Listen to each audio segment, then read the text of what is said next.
I absolutely love learning new vocabulary, and the basket of words the Apothecary Diaries light novel uses is just delectable. In the palace world of the Apothecary Diaries, etiquette is everything, from the curve of a bow to the exact words chosen. The imperial court thrives on ceremony, protocol, and a mastery of refined language. Today, we will look at some especially elegant terms from Volume 10 that captures the language of the court. Okay, so the first word up is posterity. Posterity means future generations. At court, it's often about leaving a legacy that will be remembered. The quote in Volume 10 is Mau Mau thinking about Bazin. Bazin wasn't good with women. How bad was he? Bad enough that many feared he would never succeed in leaving children for posterity. Poor Bazin. I actually feel like he will have good luck finding posterity.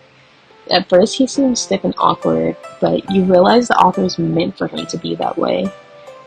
Getting to read his own internal dialogue in this volume, I found it extremely cute. Okay, the next word in the light novel is assiduously. Assiduously means with great care and persistent effort.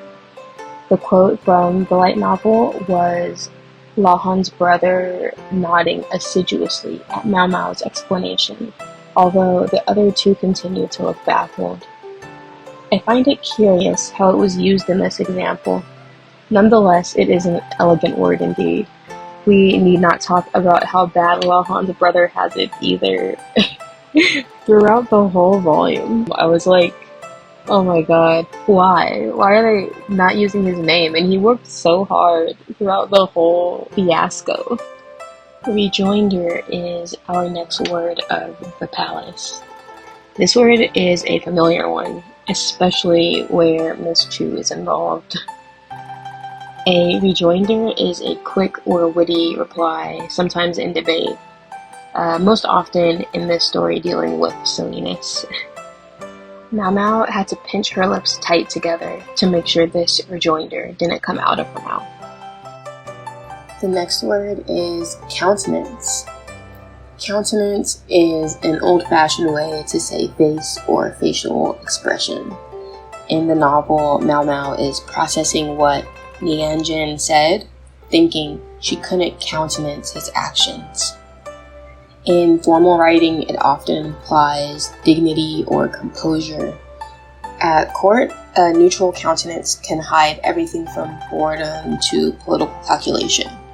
In this example, it is quite literally replacing the word face. Mau Mau can't face what Nianjin did. And what a crazy scenario to be a part of. But next, we have missive. Missive is a formal or official letter, usually one that carries weight, like orders, invitations, or secrets. It's not just any note. Jinchi took out a letter and showed it to Mau Mau. It was in a pretty sad state for a missive from the Empress. Such is airmail.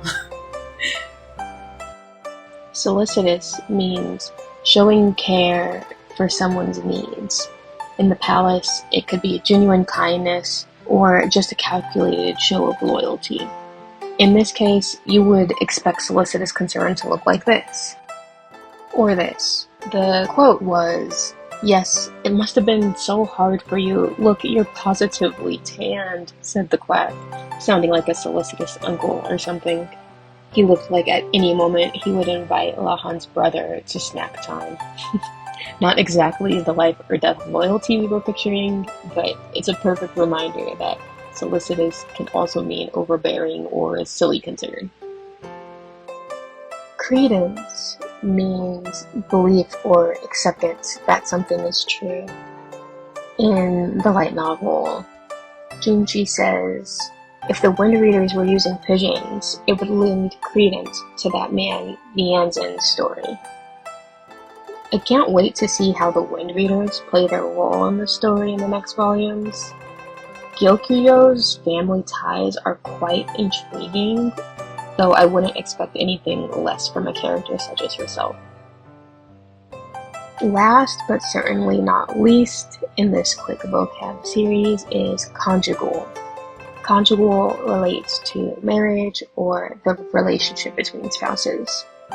In a court setting, conjugal matters often intersect with politics.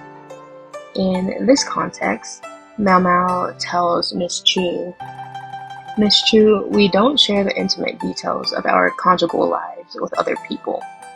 To which Miss Chu points that Mao Mao is no unfamiliar presence to the topic.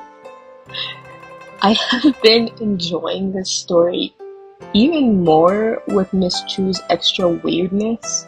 It's almost like she was born in the wrong era, and I have just been eating it up. These 8 words are a small glimpse into the formal, layered language of the Imperial Court in Volume 10. Next time, we will look at vocabulary tied to power and status. The words of rulers, rivals, and the people caught in between. Thank you so much for watching. If you are interested in the next videos and where this will go, please like and subscribe. Bye!